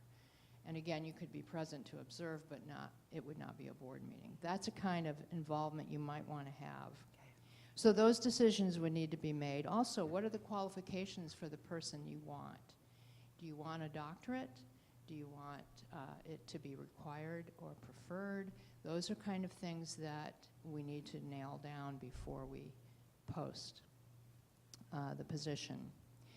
Then we're going to have to develop a timeline. This process usually takes anywhere from 7 to 12 weeks. And I would recommend that we pick the time when you want to appoint someone and work backwards from that date so that we can plug in all the meetings needed. You will be doing a lot of work. It's a very important process. It's labor intensive, and we will help you every step of the way, but you will see every piece of paper, every applicant. You will do the work. I will facilitate it with you, but you will know what you're looking at before we're done with this process. When you finally do select a final candidate, we might then have another community meeting where I'm not a final candidate, but the finalists. So you would, after doing a paper screening, you would probably narrow it down to 6 to 8 candidates, then do interviews in an executive session. After that, you would need to select finalists, 3 to 4 finalists. And at that time, you would do final interviews in another meeting.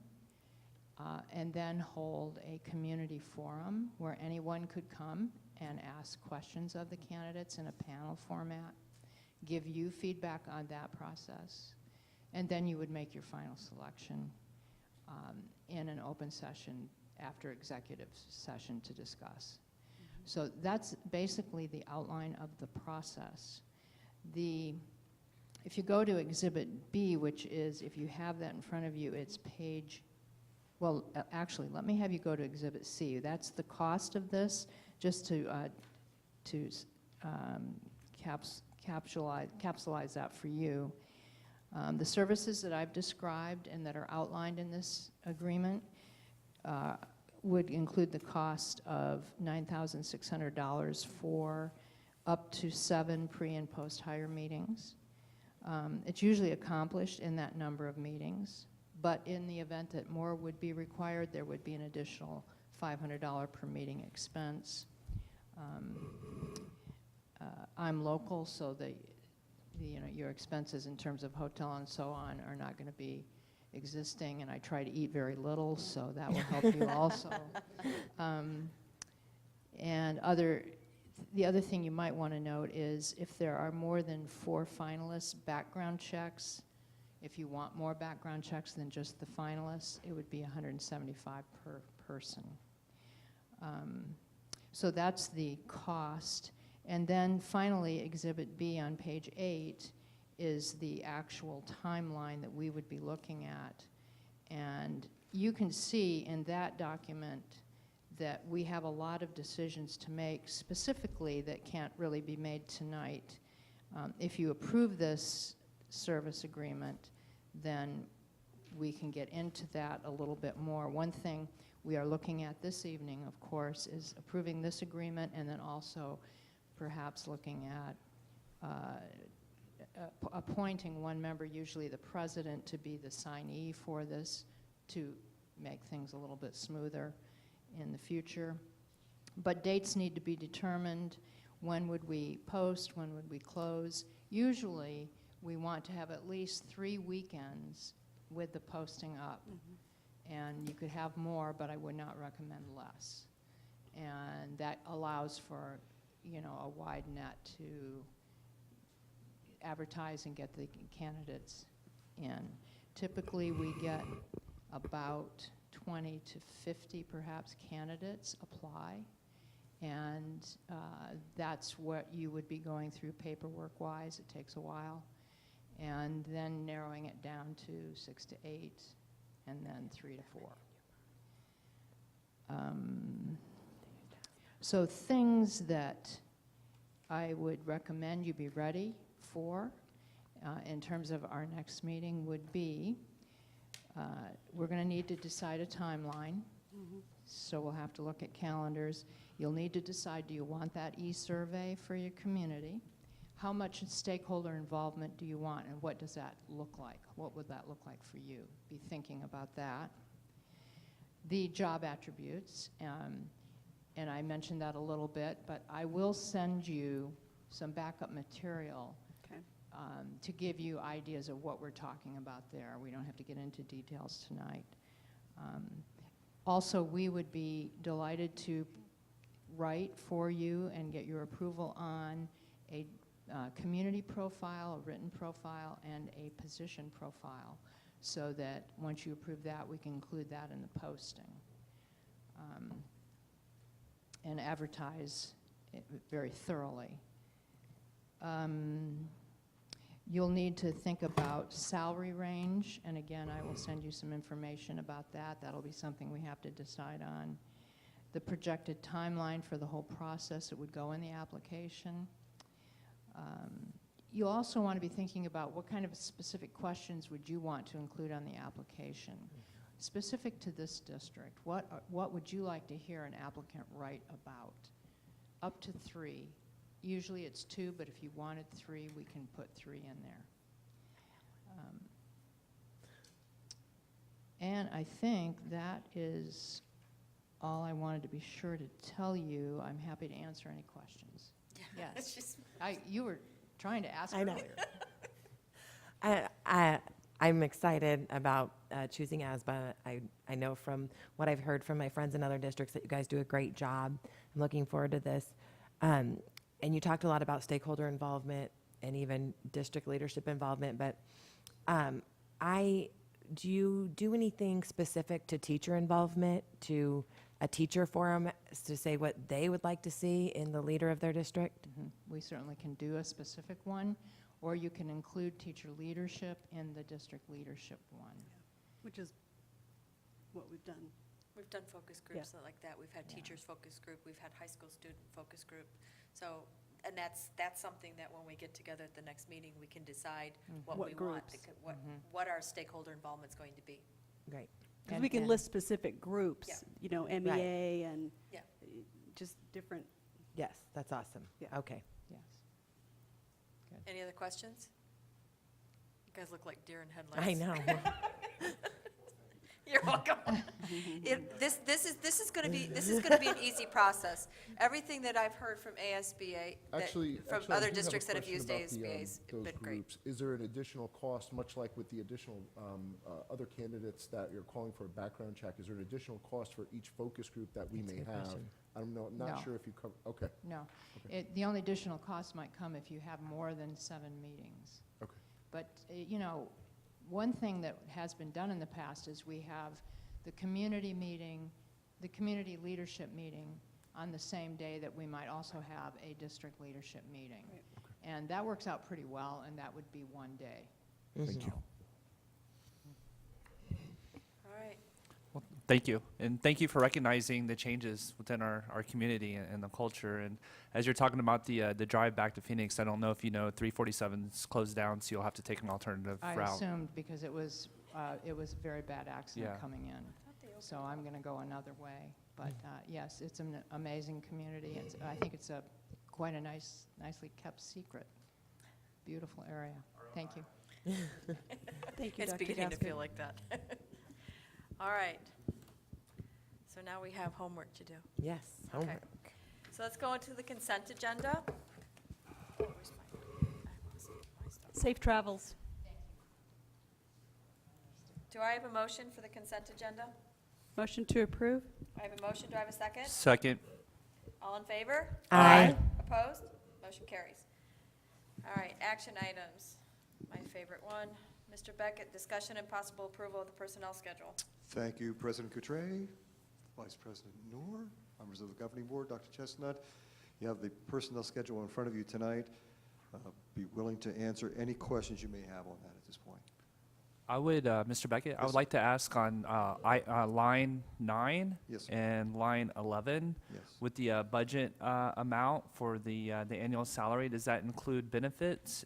Is that the benefit that's in there? That is correct, Dr. Miller. Yes, it's $4,500 in benefit costs added on top of the Okay, projected salary. Correct. thank you. You're welcome. Do you have a question? Christian? Okay. Do I have any motions? Motion to motion. approve as written? Oh, Go ahead, sorry. Who's motioning? Tori. All motion Okay. to approve second. as written. And Mr. Jett will second. All in favor? Aye. Opposed? Motion carries. Thank you. Thank you, Mr. Beckett. Item B, discussion and possible approval of the strategic plan. So I'm assuming everyone got a chance to review the last one and send any of their concerns to Dr. Chestnut? Yep. You want to present?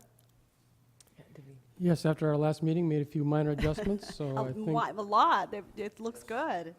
we're ready. I'm ready to approve if the board is, but I don't get to vote. So. Does anyone have any more discussions or questions? There are none. I'd like to motion to approve this as written. Okay, I have a motion. Is there any discussion? Just before, I don't want to Mhm. move ahead with that. No? No discussion. All right. Do I have a second? I'll second. All in favor? Aye. Opposed? Motion carries. You have a plan. Thank you, Dr. Chestnut, for listening to our concerns. I appreciate that. Item C, discussion and possible approval of the classified hourly compensation plan. Mr. Beckett, Thank you, President Coutray, Vice President Noor, members of the Governing Board, Dr. Chestnut. You have in front of you tonight a proposal for a revision to our current classified hourly compensation plan. Of course, this is based upon the Prop Position 206 that it passed. And again, we are bound by law to make sure that our salaries are complying with that. If you look in that salaries exhibit that's attached, you'll see that level 1 category is getting pretty packed. And so we're hoping that once we get our classified salary study back from Arizona School Personnel Association, that we'll be able to do some looking at some revision for that for the next school year. But yeah, this is the recommendation. As you can see, it's a relatively nice increase for those people that were in that lowest tier at one point in time, 31% increase over the last 2 years, so for those people. I will say, when I first saw this agenda item, I was really kind of hoping it was the other, but I know we'll get to that soon. We hope so, yes, thank you. Does anyone have any questions for Mr. Beckett regarding this? I have a Go ahead. I have a question. And I apologize for not getting this to you earlier, because I just thought of it. Okay. So, remember I said my mind was exploding. There's so much stuff in there. So I'm looking at your examples. And let's just say the bus driver. It says level 4. But then it says 10 years of experience. But the para, is 5 years. So is there a reason? I mean, it takes a bus driver 10 years to, is there a reason it's 10 years and not 5? Yeah, let me go ahead and explain just that real quick. That's a good question, Member Anderson. And again, I apologize if that's not clear in the set. These are actually beginning salary ranges for those particular employee groups. Right. So we have our bus drivers who will be starting in that level 4, which if you go back to the first page, you see what level 4 starting rate would be. And then our paraprofessionals would be level 5. That would be their starting salaries. Those are all just base salaries. So any Right. compensation we would give for either experience or for education would be calculated then on top of that base rate. So it doesn't necessarily start at 10 years. It could be, they could have 3 years experience, or they could have whatever it is. It's all Their calculated. first year experience is what is labeled there on that first page of that exhibit. Right, So anything after that is an additional 2%. added to it. They That's don't have correct. to wait till 10 years before they get a. That is correct. That is All correct. right, that's all I wanted. Yep. I thought that's what it was, but I just wanted to make sure. Sure. On an overall level, what percentage would this be in terms of an increase for staff, on classified staff? It is minute for the majority of the staff members we presently have, Mhm. because we had probably a short list, I would say less than 20 people that were actually below that 1050 salary range. But it does help as we start, again, to recruit people. You know, $8.05 is a ridiculous figure for anybody to consider for a wage. So yes, 1050 starts to at least get close to a reasonable rate for I would say unskilled labor. Yeah, I apologize. I don't think I asked my question very Okay, well. sorry. So what percentage of an increase would this be on the overall for this is, for the change? So I don't even know if I'm even asking this right. So overall, is it like a 10%?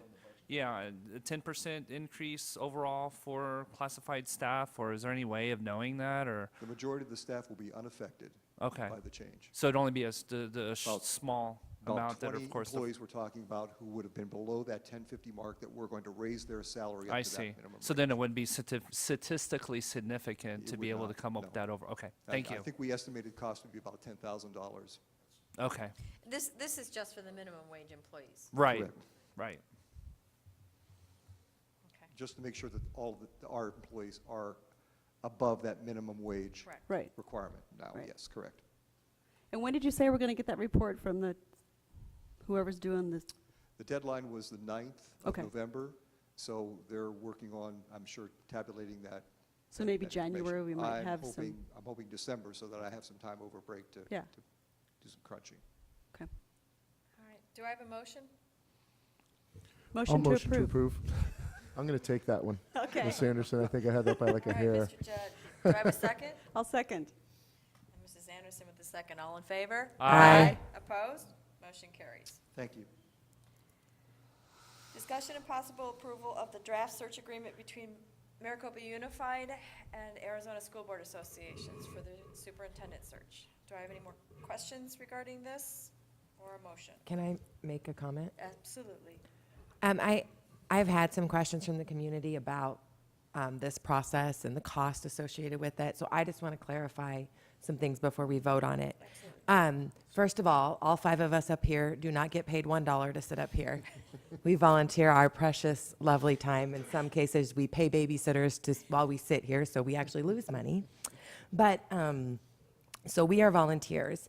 And when you're hiring the leader of the district, as you heard ASBA, the representative talk, earlier in the meeting, there's a lot of work that's required to just facilitate that process.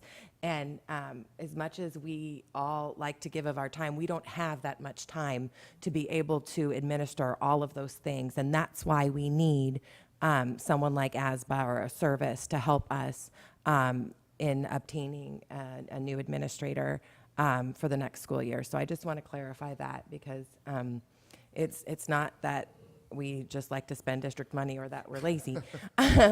We need this service because of the time commitment it requires and because, we all have other obligations and the nature of us serving in this position, so. To piggyback on what Ms. Knorr is saying, there was even a special meeting in order to select ASBA in order to be able to do the search. So there's a lot of time that goes into the process, so I agree and thank you for saying that. Well, this is going to be the most important task that we are doing as a board, and we need to make sure that we do it right. And I think the services that ASBA will provide is going to really help us do the right thing by our district. So, without a doubt, and with all the other search firms, this one was the most economical and really did fit within our budget, so, and it is coming out of the M&O. Well, it fit within our budget, but it also encompassed all of our requirements. Right. It's not like I we're was- taking a Right. cheapskate. No. Exactly. I No. wanted to, it was before No, the no, no, meeting, no, I was no. thinking about explaining, that aspect of Yeah. it and why we made our decision and how we made our decision. ASBA came in as easily the most economical, but in much to our surprise, and going through that meeting, we also found that they were the most effective in stacking up against the other companies that we were taking a look at in order to do this service. So They it encompassed wasn't- everything we were yeah, looking for. absolutely. They met the needs of our community. Yes. All right, so do I have a motion? So A moved. motion to, of course. Go Okay, ahead. you're off, Yes. 'cause I'm gonna We give have that the one We need to do the Mr. rock, paper, Moore. this evening. scissors, I It is a swear. reflex Do I have a second? action. Okay, I'll second. I'll give a second to Mr. Miller. We are like on cue today. All right. All in favor? Aye. Aye. Opposed? Motion carries. We are now in a contract. Yay! All right. Item E, discussion and possible approval of scheduling. Now we get to schedule our first special board meeting. Because we have a lot of homework to do. Yeah.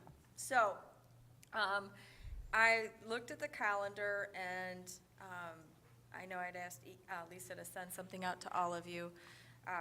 Wednesdays, because we are typically doing board meetings on Wednesday night, I didn't know if you guys would be able to be available next Wednesday on the 6th to have that special board meeting, because we've got a lot of work to get going on, and I don't want to miss any deadlines or timelines. I want to make sure that we're in. I'm good on the 6th. As a matter of fact, I already put it on my calendar. Yeah. Yeah, or, I mean. unless you Could we wanna- go maybe 6? Or would that be a little, yeah? Can you make it here? I Can you make it here? don't know if I can make it here by 6. I Good have traffic. 6:30. 6:30. So I'll make it by 6:30, but I Okay, can't do 6:30 6. next Wednesday? Okay. So, and the things that we need to do are the list that She just Dr. gave us. Gasket gave us. Yes. So when you come Wednesday, be prepared.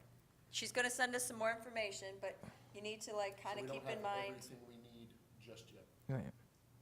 well, by next Wednesday, you need to come with all Yeah. that stuff. Well, But hopefully she's we'll going to get send it her. before the She's going to weekend. send us some stuff to look at. We need to review.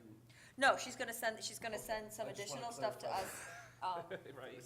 No, no, no. Yeah, I but understand. start thinking about the things that she's not going to be able to, are the 3 questions, that kind of stuff. Everything we need prior to that meeting. Yeah. Yeah, she's going to send us a couple more pieces of information regarding salary ranges and job descriptions. And timeline. I mean, it's too. important that we nail down the timeline. Okay, so will someone make that motion then for December 6th?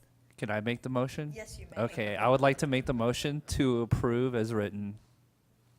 No, But there's December- No. you gotta I'm put sorry, a I'm date in sorry, there. I'm sorry.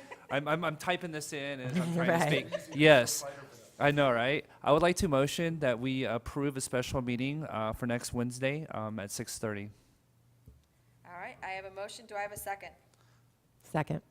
I have a motion and a second. All in favor? Aye. Opposed? Motion carries. All right. I think my mouth is on We get to autopilot. spend a lot of time together. Okay. Items F, G, and G, H, and I are all for executive sessions. We can make one motion, but we do have to stipulate all of those items. So if someone wants to. Do you want me to do it? Okay. Yeah, go for it.